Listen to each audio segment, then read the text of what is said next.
South में अल्लू और Konidela family बहुत बड़ी और सेलिब्रिटीज से भरी हुई है। अल्लू अर्जुन खुद साउथ के बड़े चेहरा है और उनके ससुर कांचरला चंद्रशेखर रेड्डी राजनीति में हैं। वे पहले बीआरएस में थे, लेकिन चुनाव से पहले कांग्रेस में शामिल हो गए थे। राहुल गांधी अचानक उत्तर प्रदेश की राजनीति में बहुत दिलचस्पी लेने लगे हैं। संभल और हाथरस की यात्रा यूं ही नहीं तैयार की गई थी। कांग्रेस इस रणनीति के पीछे उत्तर प्रदेश में कांग्रेस का मजबूत आधार तय करना है या अखिलेश यादव पर जवाबी हमला है। राज्यसभा के सभापति धनखड़ ने सदन की कार्यवाही के दौरान विपक्ष पर भड़कते हुए कहा कि मैंने आपको बहुत बर्दाश्त किया है, लेकिन आपको किसान का बेटा बर्दाश्त नहीं हो रहा है। उनका इतना कहते ही विपक्ष के नेता मल्लिकार्जुन खड़गे ने तपाक से कहा कि आप किसान के बेटे हैं तो मैं भी मजदूर का बेटा हूं। गोवा विधानसभा अध्यक्ष रमेश तावड़कर के फैसले को चुनौती देते हुए कांग्रेस ने सुप्रीम कोर्ट का दरवाजा खटखटाया था, जहां से भी उसे निराशा ही हाथ लगी।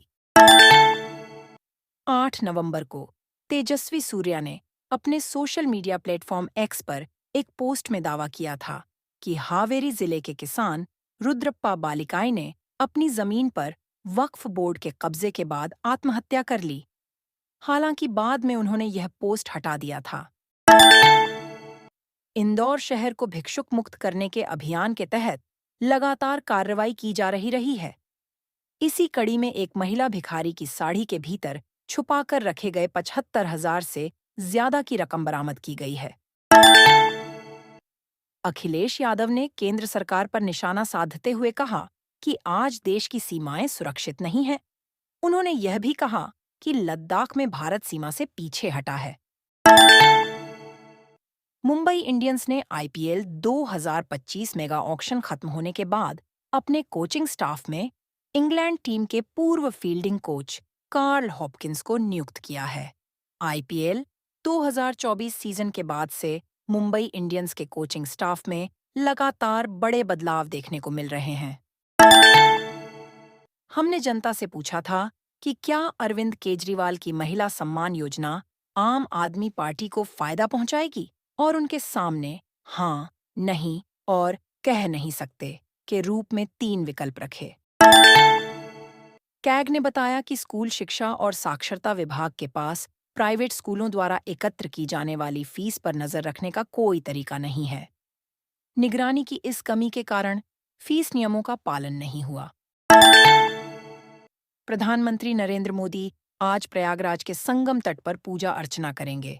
इसके साथ ही वह महाकुंभ मेले को लेकर कई योजनाओं की सौगात देने वाले हैं। ट्रंप ने कुछ दिन पहले ही चीन से आयात होने वाले सामान में टैरिफ बढ़ाने की बात कही थी और अब चीनी राष्ट्रपति शी जिनपिंग को निमंत्रण भेजा है। हालांकि अब तक पीएम मोदी को न्योता मिलने की जानकारी सामने नहीं आई है। प्रधानमंत्री नरेंद्र मोदी संगम नगरी प्रयागराज पहुंच गए हैं। वह यहां कुंभ कलश रख 5,500 करोड़ की 167 परियोजनाओं का लोकार्पण करेंगे। विश्व के सबसे बड़े आध्यात्मिक जनसमागम के सकुशल आयोजन के लिए शुक्रवार को त्रिवेणी पूजन के दौरान प्रधानमंत्री नरेंद्र मोदी कुंभाभिषेकम भी करेंगे। वह पवित्र त्रिवेणी के तट पर कुंभ कलश की स्थापना करेंगे। इसके बाद प्रधानमंत्री लगभग 5,500 करोड़ रुपए की 167 परियोजनाओं का लोकार्पण करेंगे। इस सीट पर अब तक हुए 17 चुनाव में सर्वाधिक 5 बार सपा ही जीती है, जबकि भाजपा सिर्फ 2 बार। राजनीतिक जानकार मानते हैं कि उपचुनाव के ट्रेंड के अनुसार भाजपा को दलितों का साथ मिला तो 60,000 ब्राह्मण और 25,000 क्षत्रिय के अलावा पिछड़ों को एकजुट कर वह जीत सकती है। महाराष्ट्र विधानसभा चुनाव के नतीजों ने राजनीतिक पंडितों के साथ साथ विपक्ष को भी चौंका दिया।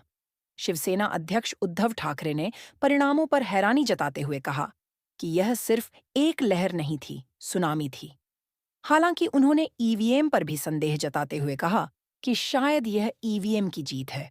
उन्होंने चुनाव नतीजों को पूरी तरह से अप्रत्याशित बताया है।